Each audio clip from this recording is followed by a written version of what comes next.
एक आलसी आदमी। एक बार की बात है, एक बहुत आलसी आदमी था। शारीरिक रूप से स्वस्थ होने के बाद भी वो भिखारी की जिंदगी गुजारता था। खाने पीने के लिए हमेशा दूसरों पर निर्भर रहता था।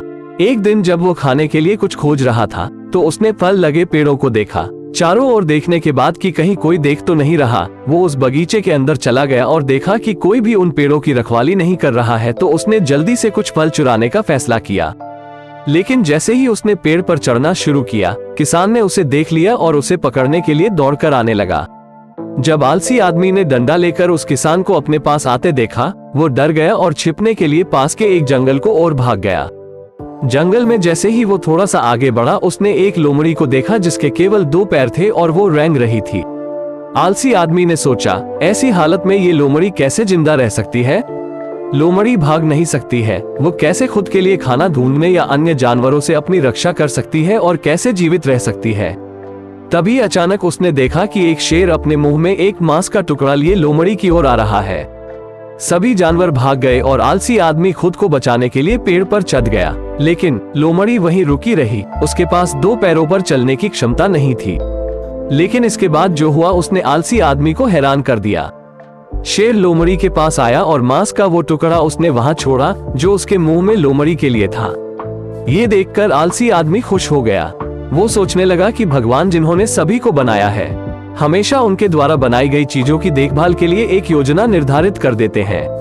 वो सोचने लगा कि भगवान ने उसके लिए भी कुछ योजना बनाई होगी। जंगल से बाहर निकलकर वो एक जगह बैठ गया और इंतजार करने लगा कि उसे कोई खाना खिलाने आएगा। उसका विश्वास था कि उसके लिए भी ईश्वर किसी को भेजेगा जो खाना लाएगा। लेकिन जैसे जैसे समय बीतने लगा, वो सड़क पर देखता रहा, अपने भोजन की प्रतीक्षा करता रहा। वो 2 दिन तक भोजन के लिए इंतजार करता रहा। अंत में वो अपनी भूख को सहन नहीं कर सका और भोजन की तलाश में चल दिया। रास्ते में उसे एक साधु महात्मा मिले। उसने साधु को पूरी घटना बताई। साधु ने उसे कुछ भोजन और पानी दिया। भोजन करने के बाद आलसी आदमी ने साधु से पूछा, महाराज, भगवान ने उस अपंग लोमड़ी पर अपनी दया दिखाई थी, लेकिन भगवान मेरे लिए इतना क्रूर क्यों है? भगवान ने मेरी मदद के लिए किसी को क्यों नहीं भेजा? उसकी बात सुनकर साधु ने मुस्कुराते हुए कहा, ये सच है कि भगवान के पास सभी के लिए एक योजना है।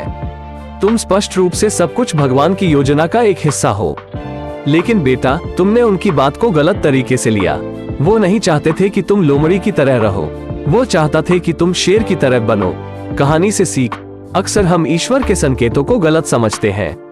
ईश्वर ने सभी को अपना जीवन निर्वाह करने की ताकत और क्षमता दी है। हमेशा चीजों को सकारात्मक तरीके से देखना सीखो और खुद को हमेशा मजबूत स्थिति में देखो, जिससे हम जरूरतमंद लोगों की मदद कर सके। हमेशा उस रास्ते को मत देखो जो आसान है, बल्कि उसका चुनाव करो जो सही है। इस तरह के प्रेरक कहानी सुनने के लिए हमारे चैनल को लाइक, शेयर और सब्सक्राइब करना बिल्कुल न भूलें।